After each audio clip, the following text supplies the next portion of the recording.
হাইকোর্টের আদেশের পর পূর্ব ঘোষণা দিয়ে বুধবার সকালে রাজধানীর টোটাইল খাল দখল উচ্ছেদে যায় রাজুকের একটি আভিযানিক দল। খাল দখল করে মিলেনিয়াম সিটি গড়ে তোলা সীমানা প্রাচীর ভাঙতে গেলে বিক্ষুব্ধ হয়ে ওঠে তাদের পালিত সন্ত্রাসী বাহিনী। হামলা করে রাজুকের উচ্ছেদে ব্যবহৃত গাড়ির উপর। এ সময় তারা আক্রমণ করে মাছরাঙ্গা টেলিভিশনের বিশেষ প্রতিনিধি মাজহারুল ইসলামের উপর। হত্যার উদ্দেশ্যে পরিকল্পিতভাবে হামলা বলে অভিযোগ ভুক্তভোগী। আজকে যখন রাজুক এটির উচ্ছেদ অভিযানে এসেছে, সেই রিপোর্টের আমি যেহেতু এর আগে রিপোর্ট করতে এসেছি, তারা আমাদেরকে চিনে রেখেছে এবং সেই রিপোর্টের অংশ ধরেই আজকে আমার উপর আক্রমণ করা হয়েছে, আমার ক্যামেরাম্যানের উপর আক্রমণ করা হয়েছে। ক্যামেরাটি ভাঙচুর করে ফেলা হয়েছে, এই ক্যামেরা আর ইউজেবল না। আমাকে তারা যতটুকু সম্ভব, যেভাবে সম্ভব চারদিক থেকে আক্রমণ করেছে এবং ইট দিয়ে ঢিল মেরে আসলে পিঠের অনেকখানি অংশ কেটে গেছে মনে হয়।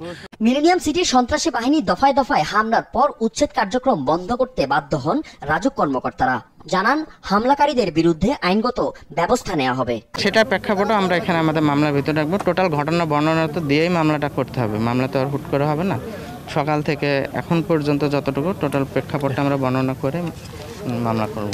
আমাদের অন্যান্য সংস্থার সাথে দরকার হলে তাদের সাথে সমন্বয় করে হলো আমরা সর্বাত্মক চেষ্টা করতেছি এটাকে উদ্ধার করার জন্য। আমাদের ঊর্ধ্বতন মহলকে অলরেডি ইনফর্ম করেছি।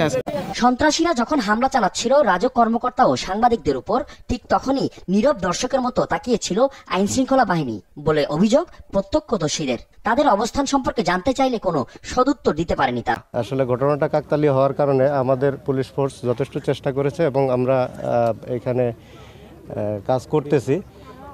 আমি আর একটু সময় চেয়েছিলাম যে আমরা যেহেতু লোকজনের একটু সমাগম ছিল, তো আমি বলছিলাম যে এখানে আরও কিছু ফোর্স আমাদের আসতেছে, তাই আমরা কাজটা আর একটু সোবারলি করার জন্য বলছিলাম।